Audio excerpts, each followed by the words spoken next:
not like us. They not like us. They not like us.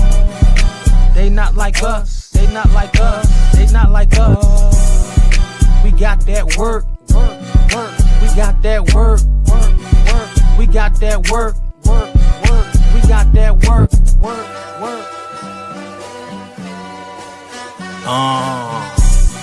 Just watch us cook. TSL, competitor shook. So look, come check us out on Saturday. See what the hype's about. We doper than you. DMVPG come through. Y'all not nicer than us. You got more views, but you still look sus. We got the OGs riding. No puss here, cause here we still slide. No hide. We got that work. No sponsor logo on a shirt.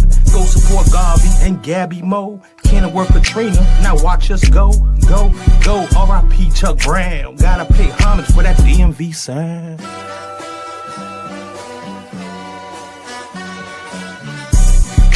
They not like us. They not like us. They not like us.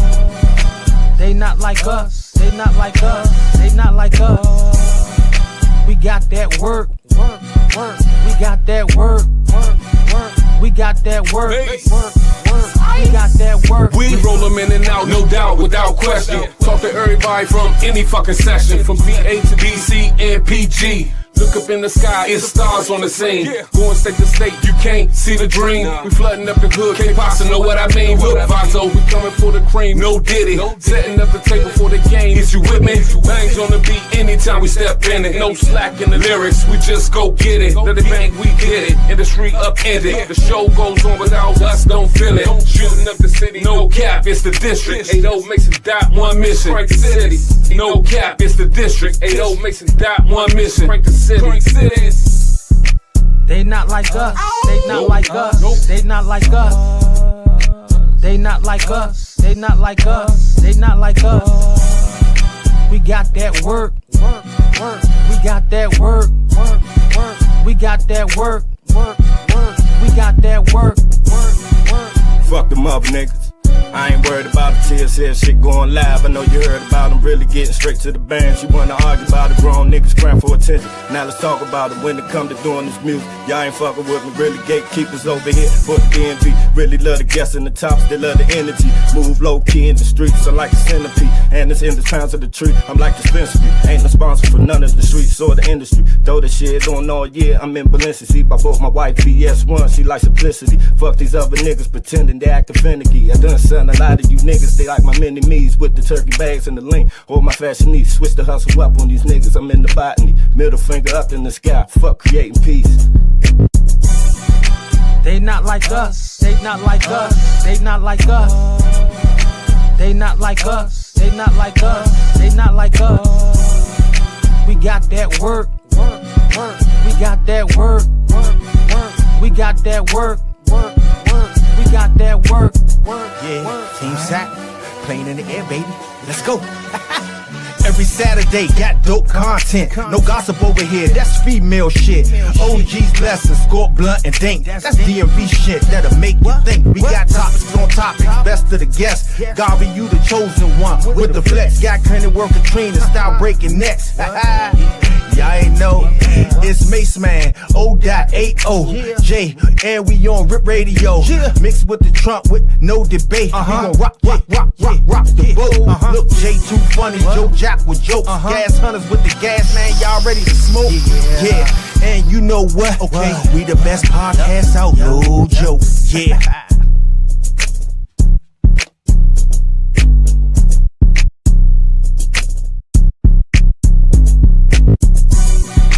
They not like us. They not like us. They not like us. They not like us. They not like us. They not like us. Peace and blessings, everyone. SWO Clothing owner, Snook the God. Y'all know it's Labor Day. We told y'all what we were doing. We still got some book bags left. We still got some supplies left. So if you stop in this week, from 1 to 7, we still have some supplies left while they're still here.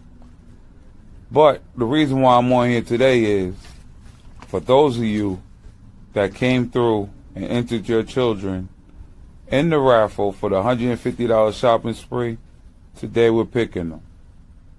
We appreciate each and every parent and customer that came out to support SWO Clothing and the movement that we're bringing to Salisbury and the Eastern Shore area and taking this nationwide. So furthermore, let's get into the raffle. I'm going to be passing it over to my mother.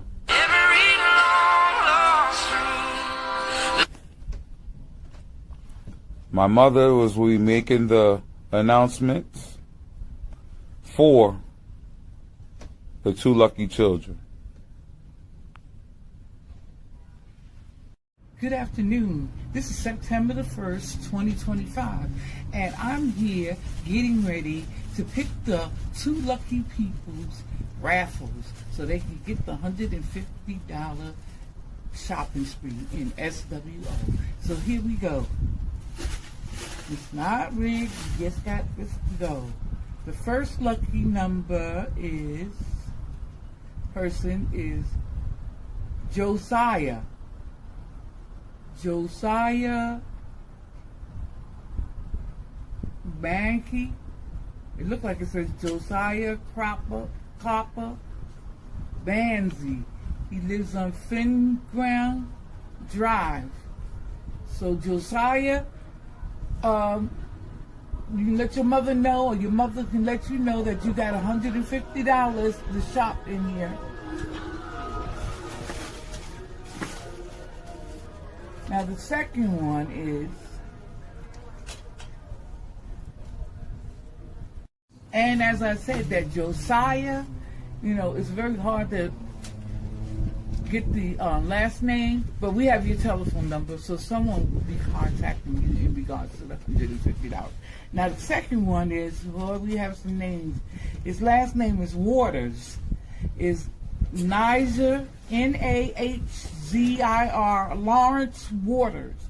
That's the second one. Those are the two lucky winners for the $150 shopping spree here in SWO. All right, thank you. Have a nice day.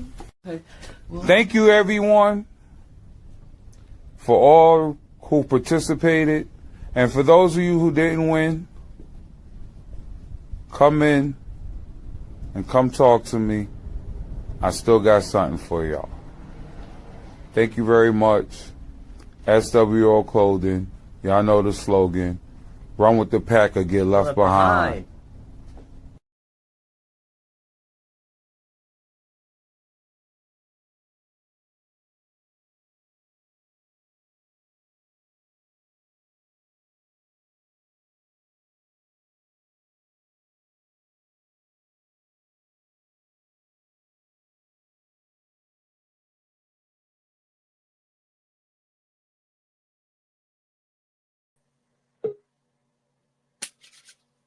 Welcome.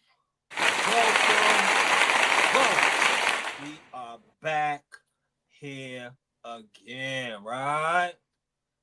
Thank you for everyone joining me here on TSL, where we are the voice of the entire DMV, right? Yes, that does include Baltimore. Yes, that does include Washington, D.C., right?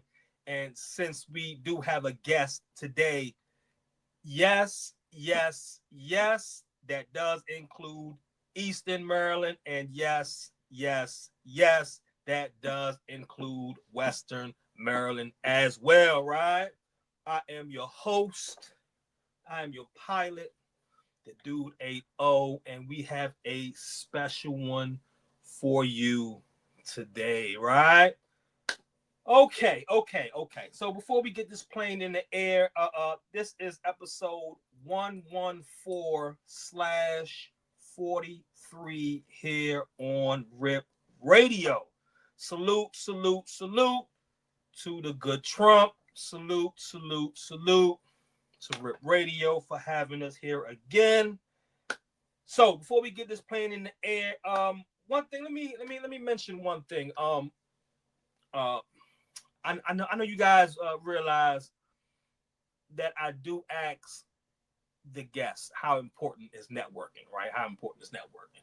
And the reason I emphasize that is because networking is the lifeline, right? Networking is the lifeline, right? We have to get out the mindset of competition. We got to look at it more like teammates. We have to look at it more like teammates, right? So me personally, I claim all of DC, all of Maryland, and all of Virginia, part of the DMV, for business purposes, right? Now, we all understand why certain parts of the area are not part of the DMV, the metro, this, forget that. Put that to the side, right? With the social media right now, Maryland, DC, Virginia are three dominant markets, right? And we are fortunate to have them in a collective, right? DMV. Now, mostly people from from DC will say, no, I'm not part of the DMV. And the other people, majority is going to be people from DC, and it's going to be people from Baltimore. Those are going to be the two areas who are going to be against it. But look at the bigger picture. And the bigger picture is business, networking, right? Like if we unite, all three of us, right? If we all unite, they can't touch us. They can't touch us because that's three different flavors, three different markets. Even Maryland has its own market. Like, it's just so much, right? It's just so much flavors. It's a gumbo, right? So that's why I do not separate it. I include it, you know what I'm saying? So, but yes, we do have a special guest here today, already ready, rocking and rolling. So let's get our guest on, Trump. The good Trump. Hey. How you doing, sir? Hey. You hear me? Yeah, I can hear you. Perfect. Okay, so first and foremost, thank you, sir, for entertaining what I got going on. I am a big supporter of everything DMV. I'm a big supporter of entrepreneurs. I'm a big supporter of independent artists. So that is my thing, right? So let's do this. Let's get the plane in the air. Please introduce yourself to the family, sir. I'm Snook the God. Some people call me Mr. International. I'm from New York City, but I've been around everywhere, so that's why they call me Mr. International. I'm good in any hood because I show love to anybody, as long as they showing love. And I've never been a hater. So like when I seen what you had going on, you seen how I reached out to you and showed love. And I'm like, look, this is just like how you was just saying, how everybody needs to unite. That's what we need to do, because what we're doing by saying, I'm from here, by this, and this, we're separating ourselves, which keeps division going and hate going.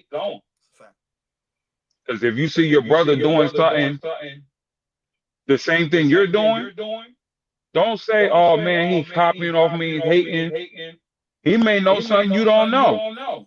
You may know something he don't know. Y'all get together, y'all build a team, then you blow things up. No one, I always look at it, I tell people it's the 50 Cent method.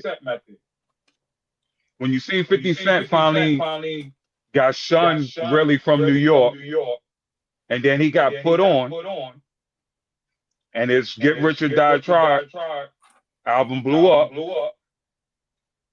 When the studio said, all right, let's do the second album. He said, nah, I'm gonna put my peoples on. He put G Unit on. So if more people get that type of mindset, we can't lose in them. Big facts. Everything I agree. I agree with everything you just said. Okay, all right. All right. So you say well, first let's start this way. The name. Where did the name come from? This was funny. Like when I first starting out in New York, they used to call me Casino. Because, I'm not shy away from nothing, you know what I mean? Everybody has a path. I was running around and I had money. Even though we was in the hood, I had a little cash. Like all the latest stuff I had, jewelry, I had it. So what's crazy about it, my grandmother nickname her whole life was Snooky.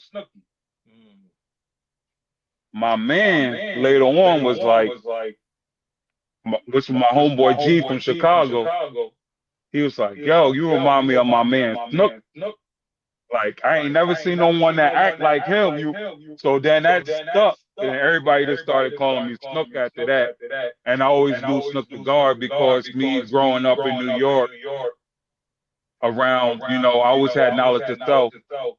And I grew up around the 5%ers and everything. So how we greet each other, the men we say peace dog. And if it's a female, we say peace to the earth.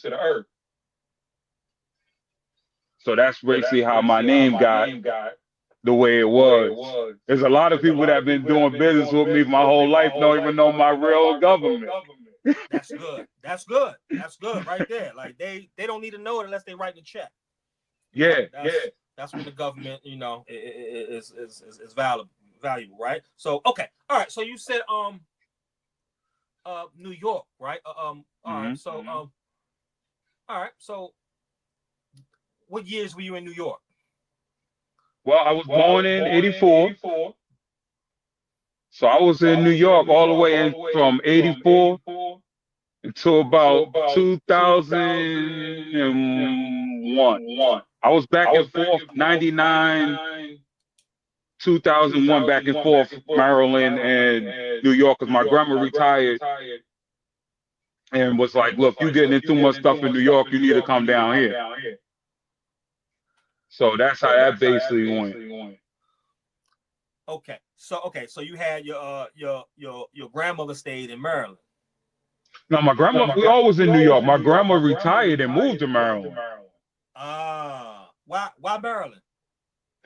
Well, we always had family down here. Like I got my cousin Billy, God rest his soul, is from Sheriff Road. Okay. So he had the townhouse over there, right across the street from the cemetery and the church. And I'm talking about the KFC and all that.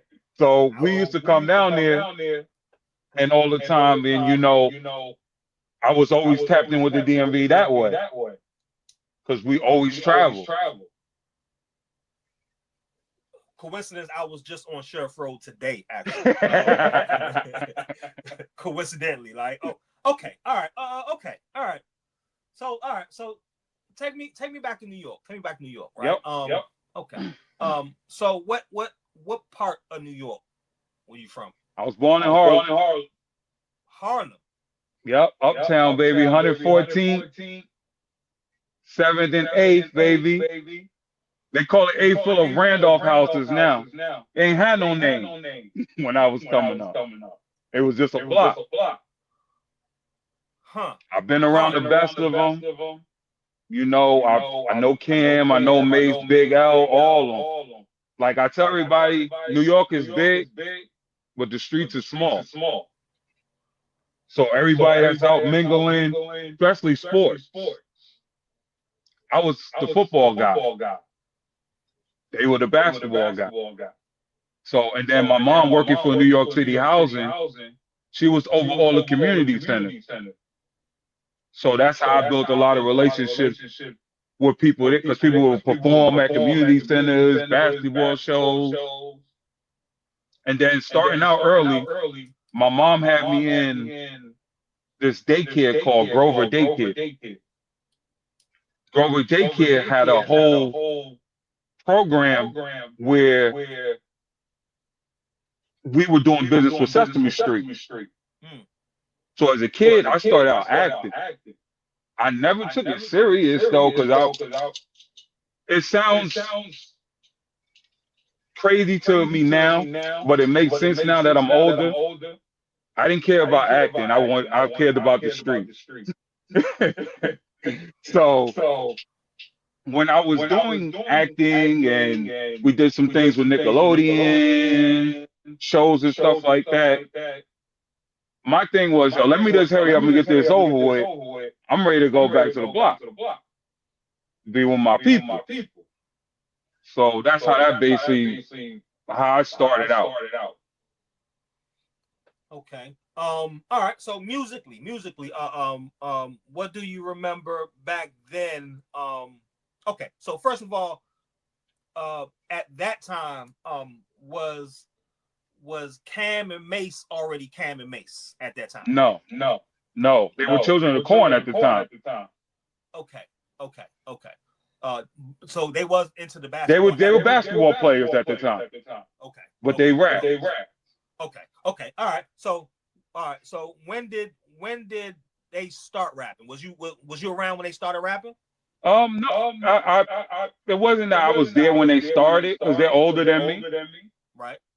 It's just I knew that they rapped and I knew they were basketball players, and we ran in similar circles, especially with my family having ties in music their whole life, starting from my old earth, my grandma. My grandma used to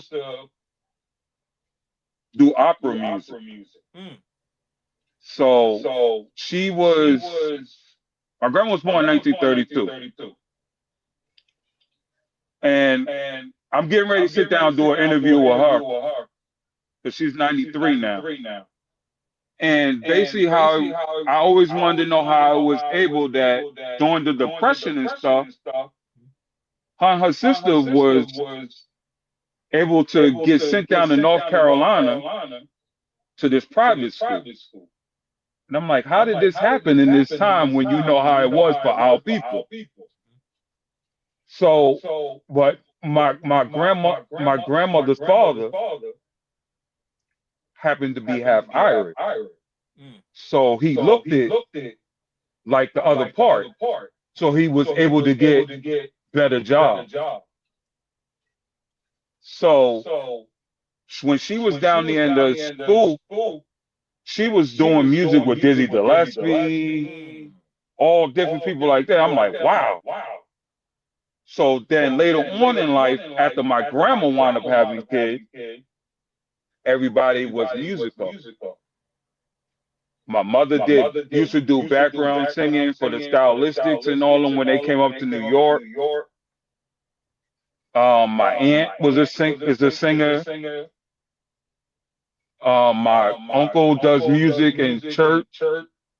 And my other uncle, God rest his soul, that died before I was born, he had a crew in Queens called the Eminem Crew. Now, if you look at some old interviews with LL Cool J, he doesn't mention my uncle's name, but that's who he's talking about, who put him on. LL Cool J was a little 12, 13-year-old kid trying to get to my uncle's party, because he was that DJ out there at the Eminem Crew. Just so happily, my grandmother wound up having a fire in the house, and he was the only person that didn't make it out. But what was crazy about that my grandma kept asking for God to send us somebody to make a hole again. Then my mother wound up telling her, "Oh, I'm pregnant." And me and my uncle have a lot of the same characteristics, including with this V check in our head right here. So that's how that basically. Okay. How good was Big L? Big L was, let's just say, Big L was nice. It's just that a lot of people didn't catch what he was saying because, like how you see how it is now, even Cam when he got on, some of the things you got to dumb down the lyric because everybody's not gonna get it, or you're gonna be boxed into a shelf where you only gonna have fans that get it. Right.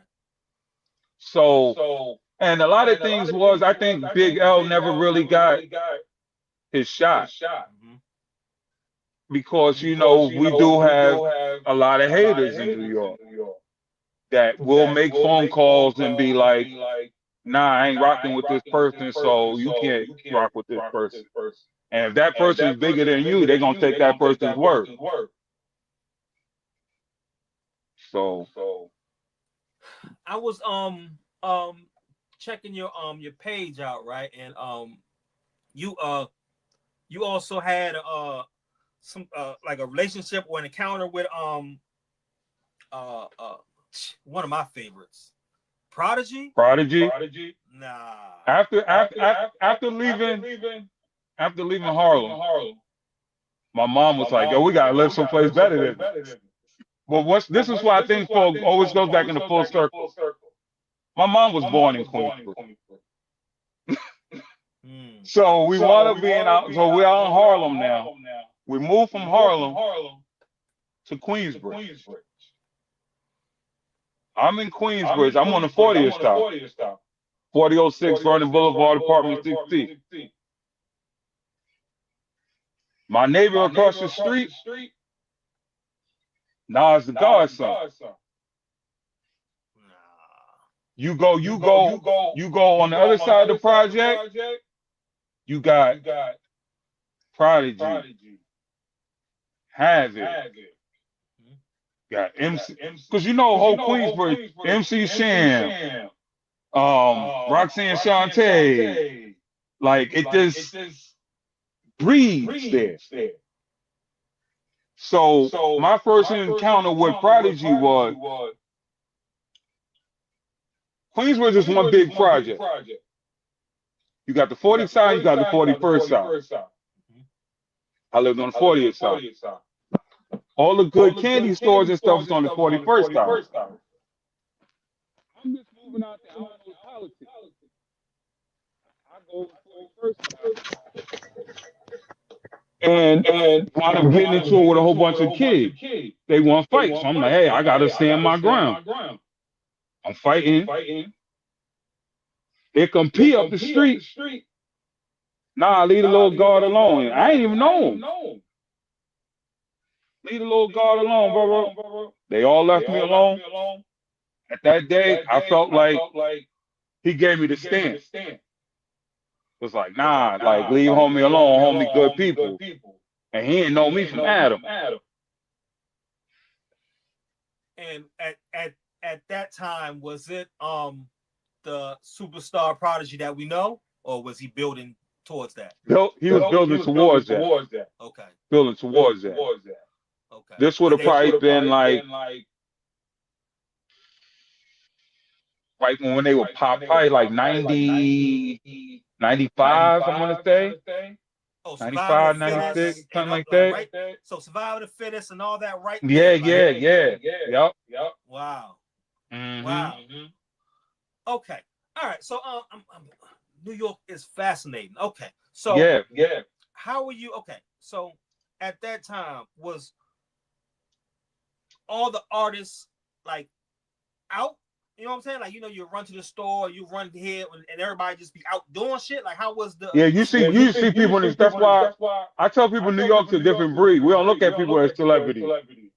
We see these people every day. Mm-hmm. Like, I kid you not, my grandmother, which we'll get into that part later, is from Hollis, Queens.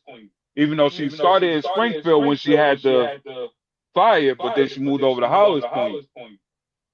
And like when she lived there, you go around the corner this way. James Brown lives here. You go around the corner this way. Run DMC is there. I'm going to the bodega. Run calling my grandmother grandma. So that's the type of thing I looking at. Like, I don't look at people as celebrities. Like, they, my grandma. I had a relationship with Freaky Ty. Nas put me in his If I Ruled the World video. Like, so I don't look at these people as celebrities.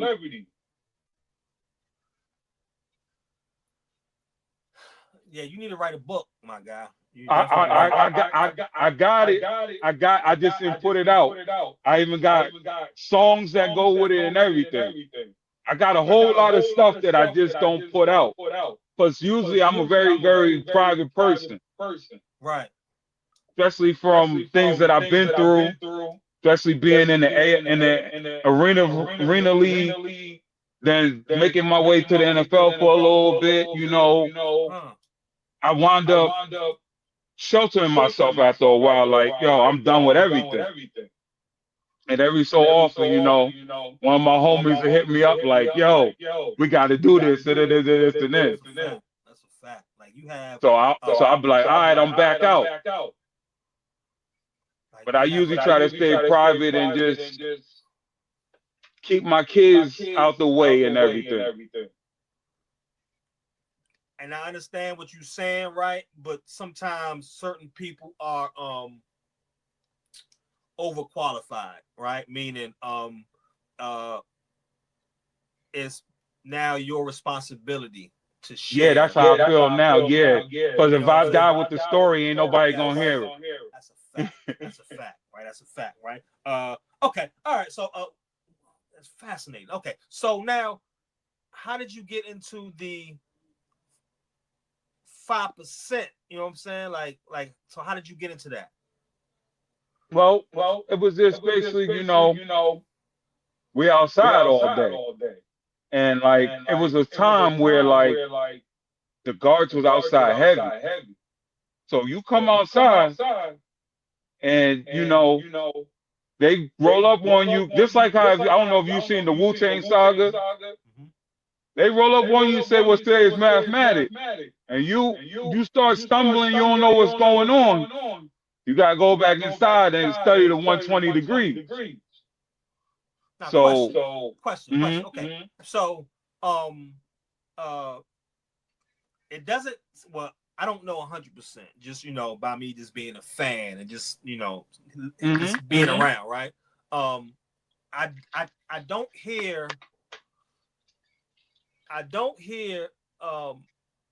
Cam and Mace talk like that, right? I don't hear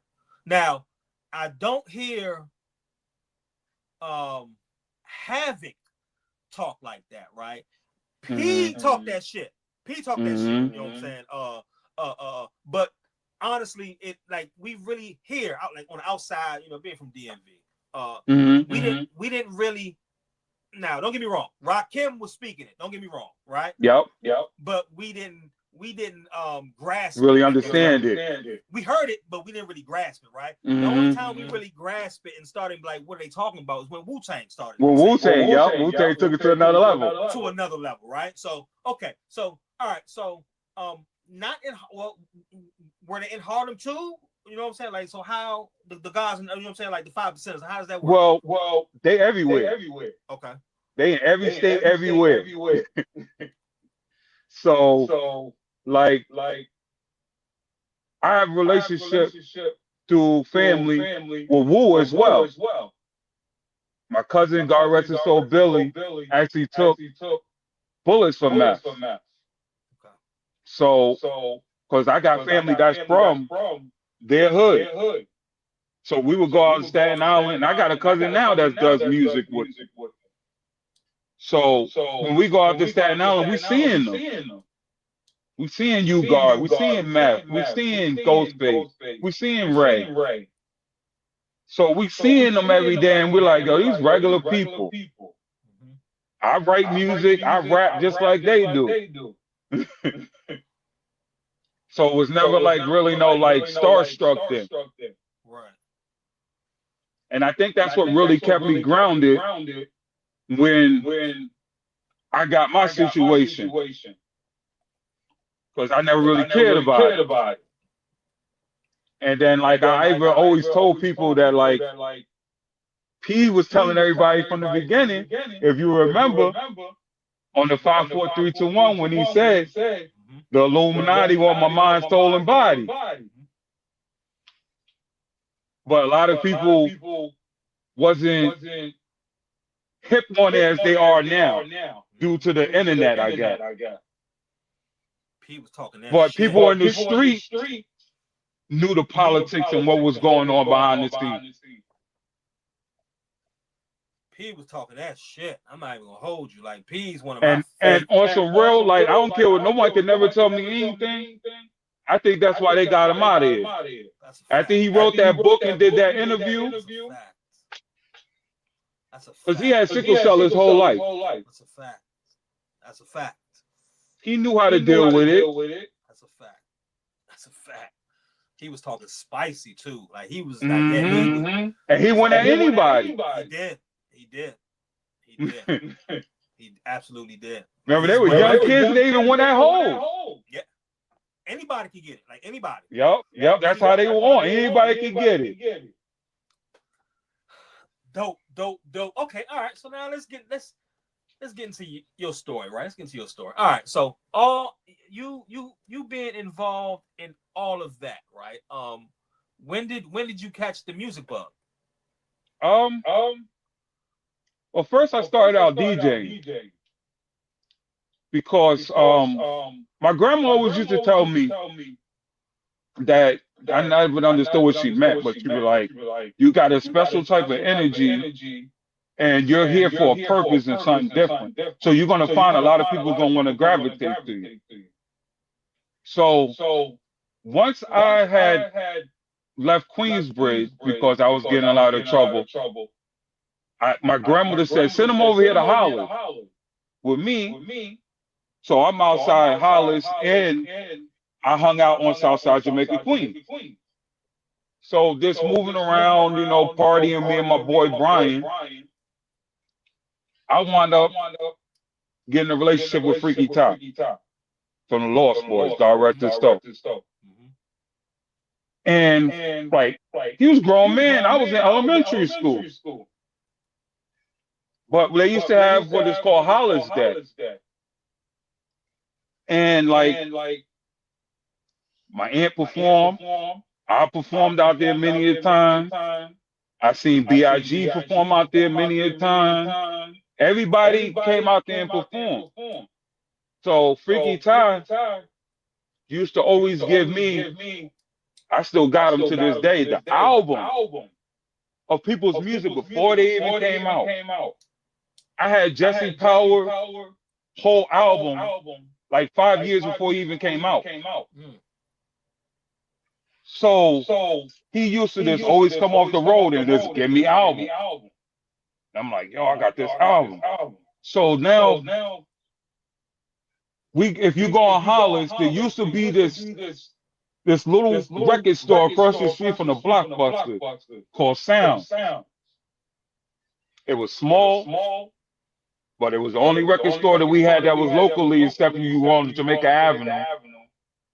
And it had a little studio there. Well, I wound up being there one day and was like, yo, I'm trying to do something in the studio, this, and this. They were like, all right, well, we're getting ready to have these people come through. Well, the people that came through happened to be Cash Money Click. So I wound up meeting Ja Rule before he was Ja Rule. That's back when him, Black Child, and all of them had Cash Money Click. So we all in there politicking and everything, which is crazy because I just watched an interview with Black Child, and he was talking about, oh, if you from the North Side, if you was rocking 50 Cent, people were shooting. It wasn't like that. It wasn't like that. Because I have relationships with both sides. Because if you see in some of my videos, I'll say Southside, we outside. Which that saying came from Southside Jamaica, Queens. So meeting Ja Rule that day, not knowing that he was going to be who he wound up becoming to be, we was sitting, we just all out there spitting. So that was an average thing for people, and you didn't really know who you were, who was gonna be anything. And you just out there trying to do your best. So that's just how things used to move around. And I always said, I tell everybody that I was the kid that was everywhere you wasn't supposed to be, but I was there. Right. Looking back now, right? Who surprised you? Like who didn't you expect to be as good as they became? Like any surprises? Let me think on that one. Because you named some heavy hitters. Like you named. Yeah, I mean they all had their niche. Everybody had their own lane. So I can't really say that you could be like, nah, this person ain't gonna make it, and they made it. Right. Like you could see that they were hungry, and every time you seen them, they just kept stepping it up. Because you know how it really goes, how they say, still sharpen still. So people used to just go around everywhere and just keep battling. Like how my mom used to get me when I used to get in trouble. She used to make me come in the house and read the encyclopedia. So then I'll come outside and remember some of the words in there, and I'll put it in the rhyme. And we, oh, you heard what he said? But they didn't even know what it meant. But they was like, yo, did you hear what he said? So that's how that basically would go.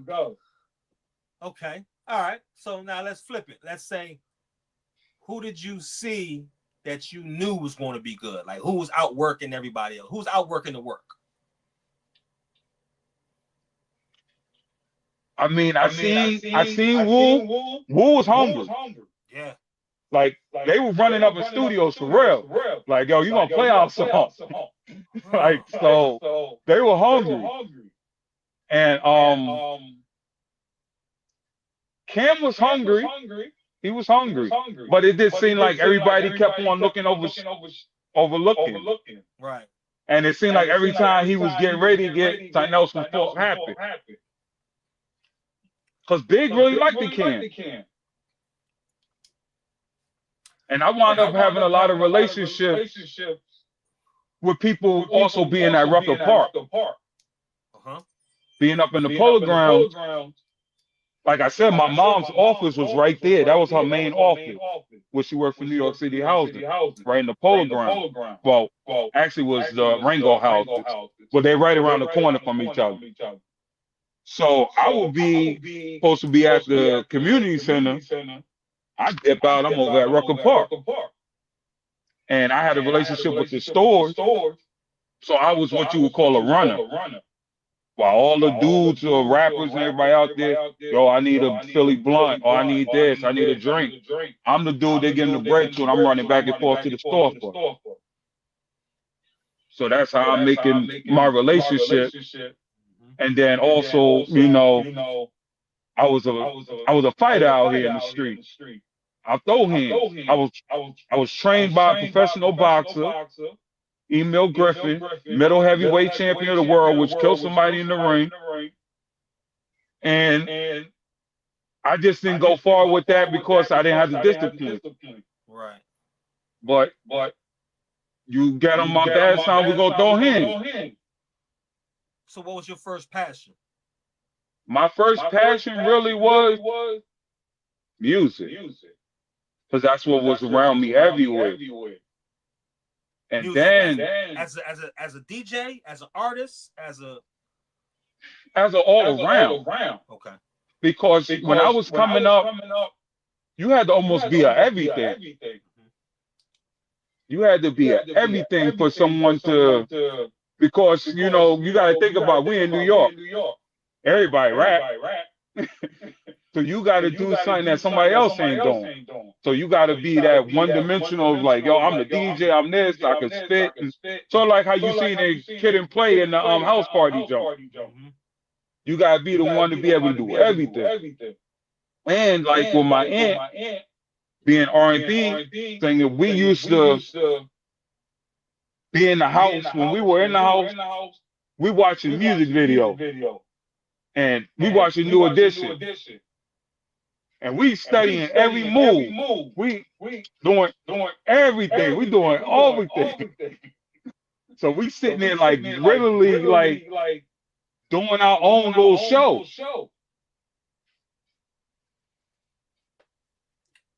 By you being around talent, right? Like, see, here in the DMV, we are not starstruck either, right? Like we it's not I know like the DMV real well. it's not like we be around stars, but when we do be around stars, we're not starstruck, right? And that's kind of different. That's kind of different from you guys because you're gonna see a rapper or somebody who does music. Like New York is one of the places like.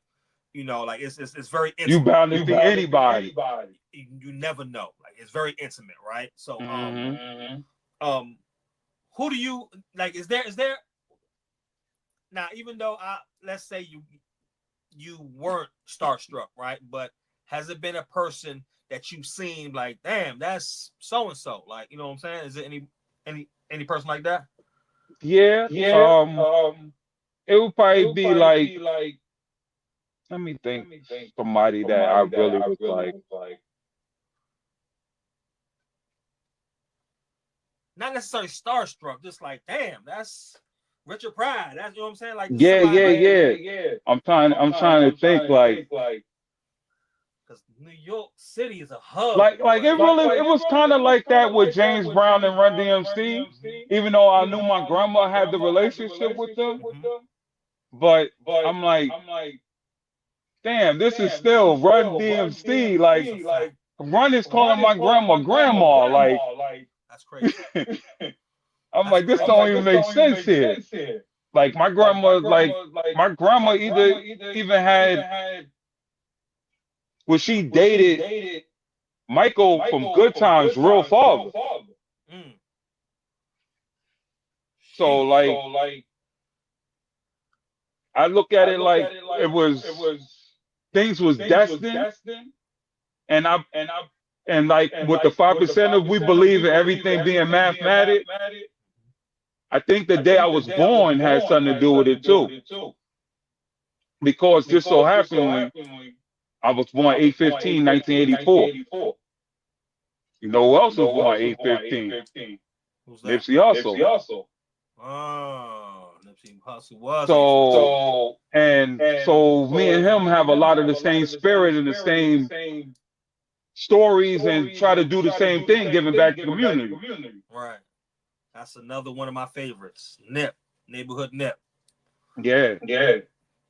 Okay. All right. So where did the sports come from? Well, that's my father's side of the family. We don't have the best relationship, but my father was a baseball player. Played for the Atlanta Braves. So he was in the minor league. He's from Beaufort, South Carolina. And what I say down there, it was nothing else to do but to work on the dock, make babies, and play sports. Because I'm one of 28. So he wound up having the baseball situation, and then also it was in the blood because I usually don't brag and tell people. Even when I was in the league, I didn't tell nobody until after I was out of the league. Lawrence Taylor is my cousin. Woo! So and then my brother wound up having a deal with the G League, but he wound up coming to New York to visit, and he caught a stray bullet, and that messed up his basketball career. So I'm guessing that the sports really come from my father's side of the family, and the business and music come from my mother. So when did you get real serious with it? When did you lock into it? When I really locked into football was when I left New York. I said, look, I'm done with this music. I'm done with the street. let me just focus on this because I was winning things in New York. I won three medals for the New York City Housing Authority Olympics that they have every year. I don't know if they still have it now. I got 3 medals from that. I won a couple of Pro Bowls up there. Never really won too much in school, like 'cause the school was weird. Like they focused more on basketball when we was in school, so I played both sports. So I won some championships in basketball in school, but that never really was my niche, even though I was nice at basketball too. So really, when I really nicked in was when I moved down here, and my grandmother was like, "Look, my grandma's always been my number one support. Even when me and my aunt was on Unsigned Height on Hot 97 back in the days, it was because of my grandmother sent the tape in and pushed it. We didn't do it; she did it. So my grandma was like, "Yo, they got a dementia." She said, "I met this dude in the grocery store, and he said his name's Tony Saragusa." And I was like, "Yeah, grandma, he's a Baltimore Raven." Well, he said they got some developmental thing that they trying to do out here. I think you need to go. All right, grandma, whatever. And I wound up going. And then Tony Saragusa, we wound up building a relationship. A relationship that was so great that when the Ravens won their Super Bowl in 2000, he bought me a Super Bowl ring out of his pocket. So I have the 2000 Super Bowl ring, and I have the 2012 Super Bowl ring that I earned. So this being, I always say I was the right place at the right time. And I look at it like this. I've never, like how you were saying earlier about networking. Yes, networking is everything. And I've never burnt any relationship that didn't have to get burnt. So since, I want to say since 2020, even a little bit before then, but officially since 2020, they don't want nothing to do with me no more. Because this is what's going on. I tell people, me and my brother was just having this conversation.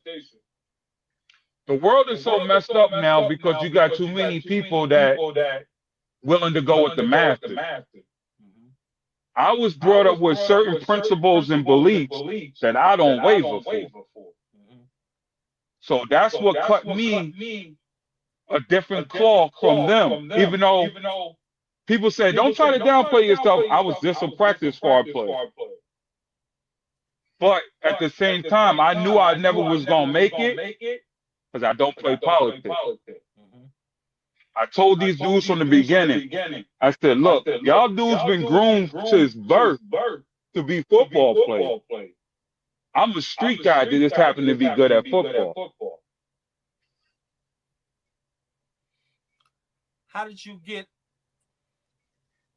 All right, so Tony Saragusa, right? So when you linked up with him, like, was you in school? Like where was you at? Yeah, I was on the verge of dropping out. Really, honestly, truthfully, I dropped out, and then what really happened is I left Baltimore and went to Pennsylvania. I wound up going to a job corps out in Lopez, Pennsylvania, up on a mountain where we ain't around nothing. So when I first got out there, the first thing I get off the bus, I said, my mom shipped me to prison. But, you know what I mean? In the long run, I was made to go there for a reason. The first day I go there, football season started. Everybody else was like, nah, you too new. You can't play. The RA was like, nah, let him play. So my first, what was it? My first 6 months up there, we won a championship. Then I wound up getting into, they wound up making me dorm leader and stuff like that. Then I wound up getting on the student government.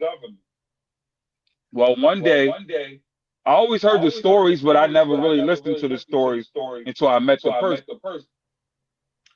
Well, one day we wound up going to this convention in Philly. Well, it's this other guy named Gus Felder that used to play for the Browns, that went to the same job corps that I went to, and is doing the same thing that I did. So me and him wound up having a conversation. And he was like, yeah, they enrolled me into the local high school, this is and this, and I wound up going to Penn State. So I was like, oh, that's what's up. Maybe they'll do that for me. But I didn't get the same thing that he got because I guess he caught the mentality quicker than I did. I was up there for so long before they actually wanted to try to push me. I was already completed with everything.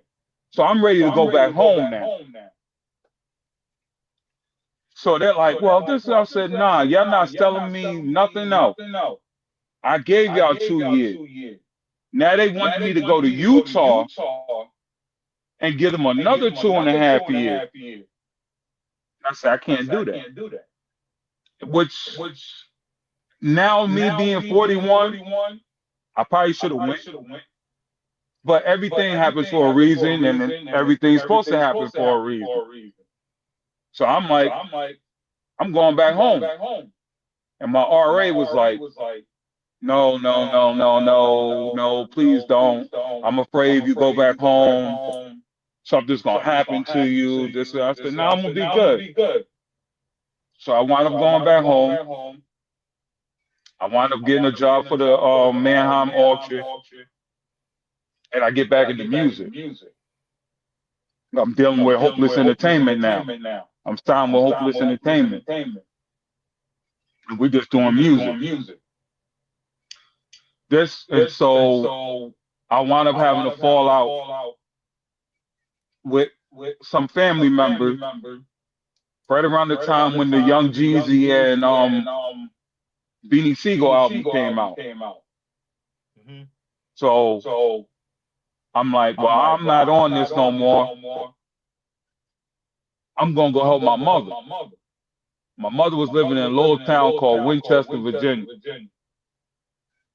I go down there. I'm helping my mom out. I go to the pep board. I'm going there to get a part for my mother to fix her car. They offer me a job. So I'm like, all right. Then I go get something to eat. This football coach comes in. That's how things, I always say, all things work in divine order. He comes to me, he says, hey, we're getting ready to build a semi-pro team. I know who you are. Do you want to get down with it? I said, yeah, I want to play. I helped them build the whole team, Winchester Tigers. We wound up doing that. After leaving from that, you know, I wound up meeting Marcus Vick and Michael Vick and everything through that. After leaving from there, I come back to Maryland. Now I'm playing semi-pro for Arbutus Big Ray. At the same time, I got a job too, though. I'm working for the county, working on buses. So the coach calls me up one day and says, hey, the Ravens are having an open tryout, and they called about you. You need to be here at such and such, at this date, this time, and you better be there. My response was, I'm not going. I have to work. Mm. I get off. They wanted us there at 4 a.m. I get off of work at 3. I'm not going. That's what. Oh, what you get? So you gonna mess up this opportunity? What opportunity? I'm older now. I'm in my like early mid-20s. What opportunity? This is my opportunity. This job. So, oh, you just gonna let her? I hung up the phone on. So this is how God worked again. I wound up getting off of work at midnight that night because the electric went down and we had no lights or nothing. So I go home. My mind's still saying, I'm not going. I'm just going home to sleep. Well, this is how things work. I'm just still getting bugged. I said, all right. I grabbed my gym bag. I said, let me just go down here and check it out. Granted, you know, I said you were supposed to be there at 4 o'clock. Well, here comes Snook. 4:15. Loud ass Acura Integra, making the most noise. Coming in, I see everybody. It's almost like, you know, when you late and everybody turns and everything's on you. Because they wanted you. They definitely wanted you. Everything, yeah. I'm in my mindset, I'm looking like this. I'm like, it's over with already. They all looking at me like, this dude can't even show up on time. He don't really care. So now I'm there. They're like, look. At the time, I think I was about 3:15, 3:20.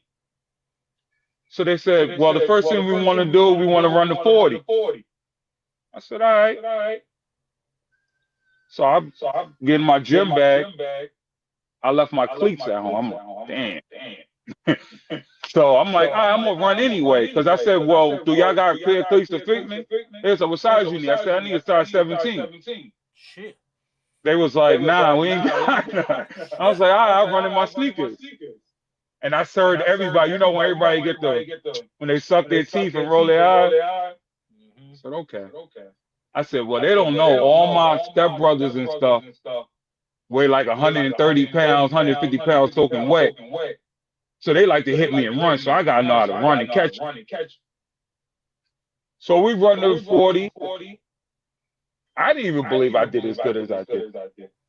I ran the 40. I ran like almost a 4.8. It was like a 4.7.6 or something like that. And they was like,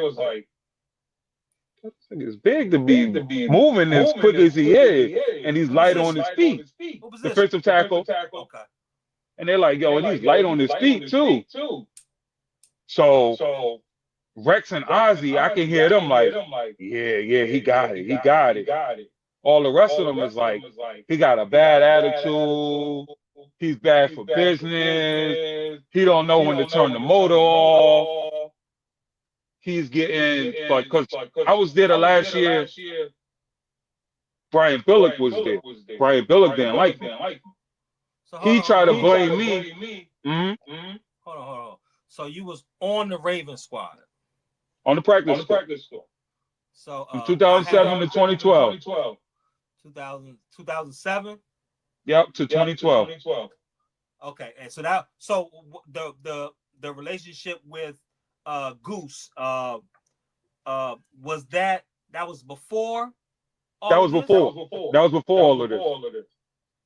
Okay. All right. Sorry. So go ahead. Yeah, the relationship with Goose, because Goose, remember, Goose was an older player. He won the first Super Bowl with the Ravens in the 2000s. So I was still in high school then. Because I have a buddy from around the way, Jermaine Lewis, and he was on that first. You know what was crazy about that? I was just talking about Jermaine Lewis today with my brother. My brother was like, I don't remember him. I said, yeah, because there's certain people in the NFL that's never going to get their credit. I said, Jermaine Lewis was touching the ball and running everything back, and he's from the DMV area. He's from around my way. He's from down the street. That's what I'm saying. That's what I was like. And I was just saying to him, see how things all work in divine order. I said, I wonder what happened to him. You don't hear from him no more. Nah, he quiet. He a low key guy. You know what I'm saying? Training, practicing. You know what I'm saying? Like he low key. The only thing I didn't like about his situation is once he did leave football, he did come back to the hood. I wasn't a big fan of that, but I understood why his family was still here. So I mean, I get it. But And that's the thing about it. Like a lot of people think that you don't want to come back. Now, in a lot of people's cases, yeah, it's just because they don't want to come back. But in your contract, they don't want you to come back. right, They look at you as an asset now. You are a piece of property to them. right. Because I took a big fine going back to Queensbridge Projects, giving back book bag. If their name is not connected to it, and they telling you to do it, you can't do it. That's crazy. And that's where it don't work for me that way. I'm gonna do what I want to do. That's why you'll really see me use my real name, and I use my name, because I found out they monetize all that when you signed that contract. I even found out, I didn't find out in 2020 that when I die, they get paid for that. They got life insurance policy on them. So I'm like, this is crazy. So when a lot of people say conspiracy theories and all, it's not conspiracy theories. It is what it is. Now, sometimes people just don't want to hear the truth. That's a fact. That's a fact, right? So the Ravens. So you said you was on a practice squad. So how was that time? Like, how was that time? It was good. I mean, because the practice squad is nothing guaranteed. It's off and on. You there. That's why I always was smart enough where when I got that gig, I was in Teamster Union with the bus company. I sat down with the union and said, look, I'm one of your senior mechanics. I gotta still get paid even when I'm not here. How can we make this work? We wind up making the deal and making it work. Where like even if I was on the road with the team or doing some practice stuff with the team, I'm still getting a check from them. So because my whole thing was, at the end of the day, you know how you are, Slump. If they tell you it's over with, you still got a family you got to feed. So that's why I made the deal the type of deal that I did. So what made you say it was over? Like when was that day? The day that I knew it was really over with, like I always was hearing little buzzes like, well, he's problematic. He's what you call. This is what happened in one incident. Ozzy brought me in the office and was like, we're worse than the Fed, right? I said, what's that supposed to mean? He said, well, we're not saying directly you, but the team that you have around you, we know what people are involved in, and we're not saying you're involved in it. But he sat me down and said, you got to look at it like this. You're scaring the money. So if the money gets scared, you think they're going to tell you, friends got to go or you got to go? So then that's when I had to sit down and have a conversation. I didn't really listen at first. And then this is what happened. We were in Iguana. And I was over in the little VIP section. I left. Wasn't there. I'm in my house. But some of my peoples were still there. One of my peoples had an altercation with somebody. Wound up hurting somebody pretty bad. They had to get their jaw wired. They didn't go after them. They went after me. So the police come knock on my door. and lock me up. I'm like, when I'm getting arrested, you're getting arrested for assault. I said, I never assaulted nobody. So after they did that, they couldn't prove anything because I wasn't there. I had documents saying that I wasn't there. But where they really put that full cross press on me, because I wouldn't give nobody up either. So they couldn't charge nobody with it, but I wound up losing the civil suit. So I lost mad bread, which a lot of people would be like, yo, you stupid. Yo, I would have told. Not me. That's not the cloth that I come from. So after that situation, then that's when I had the situation sit down with my people. Was like, yo, yeah, some people understood, and some people, you know, was like, nah, yo, you selling out, this and this and this and this. I'm like, I'm not selling out. I said, you gotta look at it like this. I'm trying to keep y'all out the street. If I lose my gig, we all back in the streets. Now, would that make sense? So, you know, that's how that pretty much went. And then later on, after, you know, there's only so high you can go. So we had happened to me, even when we went out to different cities, they would always invite them places and shit. I wouldn't go. I would go in the hood. And they're like, yo, it's dangerous here. I said, I know people here. I said, if something's getting ready to happen, they're going to tell me, like, yo, something's getting ready to happen, you need to leave. That's how much they respected me. So this is when I knew it was over with. We were in LA. And they came and picked us up from the hotel and they took us to a party. It wasn't no Diddy party, and I don't even know who party it was. But I remember they said you couldn't bring in no cell phone. And they had this weird, like, little champagne-looking drink, and they had like this red line in it. And they was like, you gotta drink this. I said, I don't drink. I said, you can check my NFL phone. That's for weed all day, but I don't drink. So then they was like, well, this and this and this and this. I said, well, y'all can have my phone, but I'm not drinking. Well, I wound up walking around the joint, and you know, when you start seeing things, and you're like, oh, I see what this is about. I'm like, all right, it's time for me to go.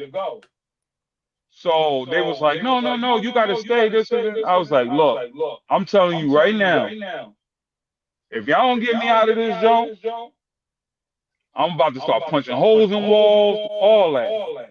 That's not what I'm here for. Right. So they was like, yeah, get him out of here. So it was only me and another dude, I don't want to mention his name, but he died. Was like, nah, we out. We wound up leaving in a hotel. They took us back to the hotel and everything, and things wasn't the same afterward. Got weird. Yup. Everything was like I had a nagging injury that I've been playing through. Now it's like, nah, you can't even practice. Not today. And then, you know, you hearing the rumors around like his contract is over with. He's out of here. So I'm like, all right, it is what it is. So after the Super Bowl, my contract was over with. Well, this is how they try to be like funny with it. Oh, we enjoyed you being here. We enjoy your time. It's just, you know, we had so much going on. We want to try to get you a deal with the Brown. Or I said, no. If y'all telling me that I can't re-up because of a medical issue, you saying because of an injury, how does it make sense me going to the Brown? Well, you know, we know you're healed from it. It's just that we can't keep you here while you're healing. Maybe you can go there, then come back. I said, no, I'll just medically retire. Gotcha. After I medically retired, I had to wind up getting my lawyer to sue him for me to get my pension, my money. Not even a pension because I didn't get my basically like my money that I paid into the system. Right. Crazy, right, man? I can keep talking to you for like hours, right? I'm what you call it, like, and like that's just my beginning history. The person I am now, and the things that I've done since leaving all that, man, it's all for the kids, for the youth, for the, it's all about giving back. It's like, it's so much I still want to talk to you about, you know what I'm saying? But I'm gonna bring you back. I'm gonna bring you back on. So I'm always available. Like we tapped in. That's a fact, right? So because it's definitely a topic that I want to address. It's a few topics, but this one, near and dear to my heart. You know what I'm saying? So I always it was quite a few. The Prodigy, definitely. You know what I'm saying? Wu-Tang, definitely. You know what I'm saying? One of my, and then Ravens, of course. You know what I'm saying? So this one I had to say, for the area. This is for the area, for the culture, right? So go-go music, right? Okay. Because I was on your page, I was saying what you got going on, you know what I'm saying? So go-go music, right? How did you stumble across our beloved go-go music? Well, I told you, I'm Mr. International. We always down here. We on Sheriff Road. I'm listening. My cousin is listening to what I'm listening to. I'm listening to what they listening to. Plus, I already knew about Chuck.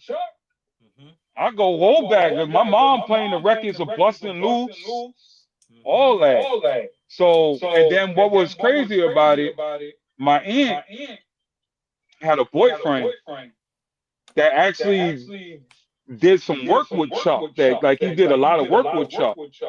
So we used to be around. So I always, a lot of people would be like, oh man, we don't listen to that go-go. I'm like, nah. I said, go-go really remind me of New York music. Because when you go in New York music, you go in these little hole in the wall, and they get turned up. They do. And I was like, yo, I know. I was like, yo, beating the feet and all that, to me, was almost reminded me of breakdancing. That's a fact. But a lot of people don't want to give people their credit because they so biased from where they come from. You know what? You just reminded me, yes, because I was gonna say all right. So it's certain types of music that you have to experience, right? It's not it doesn't do it any justice when you hear it on a radio or something. You can't just be like, yo, throw on that Real Essence. No, right? You gotta actually be there. And I was gonna say, of course, DC with go-go. New Orleans has that bounce music. You have to be there for that. I love that Memphis, that what's that? Because they do their version of a beat their feet, like, you know what I'm saying, whatever they call it. Yeah. It's an experience, right? And then you do it to a 3/6 beat, like, you know what I'm saying? It's experience, right? So I wasn't thinking New York till you said it, and I had to think about it. The like the essence of New York with the DJ and the graffiti and the break. Yes, that's go-go. Yep. It's that. That's the essence. That people don't. They have blinders on because they buy it. They're like, oh, I'm from New York. This. All right. Like I tell people all the time, like, I'm from New York too, but I know these little small towns. They'll blow their gun just like people in New York would. You could get got anywhere. That's a fact. But some people, I guess, they get that arrogance.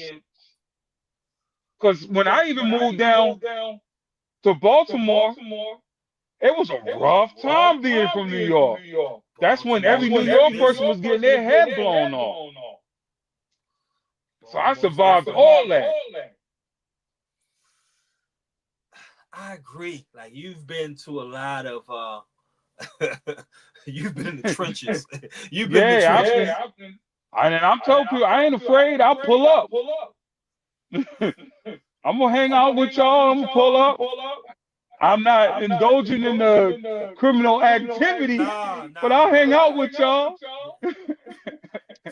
So all right, so the go-go experience, right? So the Chuck, and like from Chuck, then what? Like, you know what I'm saying? Because you started living around here at the time too, right? Yeah, listen to Chuck, listen to Backyard, the Red Essen, and then even going back to Sugar Bear from school days. Like that's what really like that's why I can understand like why New York don't mess with go-go, because School Days was a New York movie, but it was based on DC. And also the early DNA of Kid and Play, Salt and Pepper, like all the fast beats that comes from the DMV area. That's the go-go that they blend. Because if you listen to it, listen to what they were doing, that's what Baltimore called house music. It's fast. It's fast. It's an up tempo. You know what I'm saying? And every song has a dance to it. Yeah. It's the same thing. It's a culture. But some people just don't want to give their flowers because they're biased or whatever. You see, even Cam said it. Cam came down DC and got shot. He's like, nah, DC got some real people out here. And you know what? And who said it the best was Cat Williams. Cat Williams said it the best, right?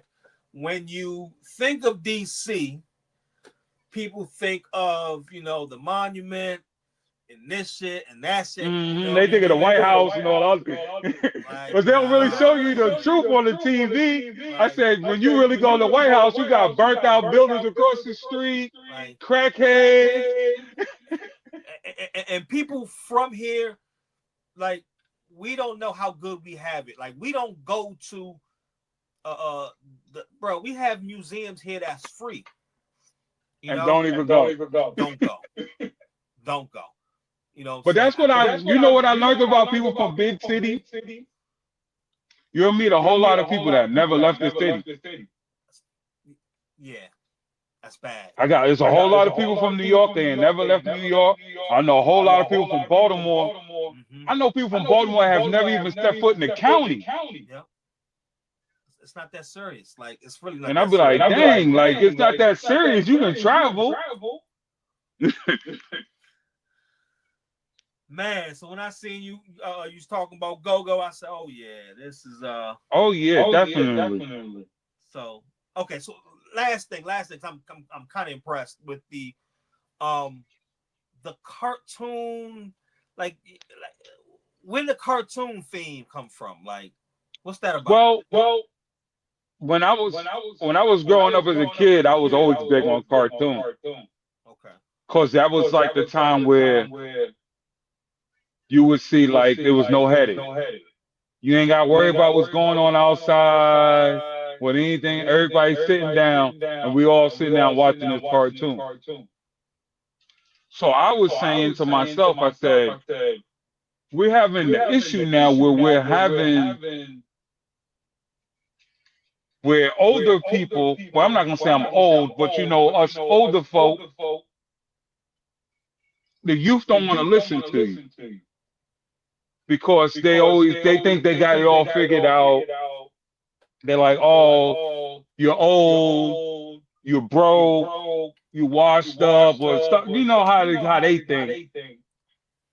So I was like, what can I create where I can put messages in there that gets to everybody?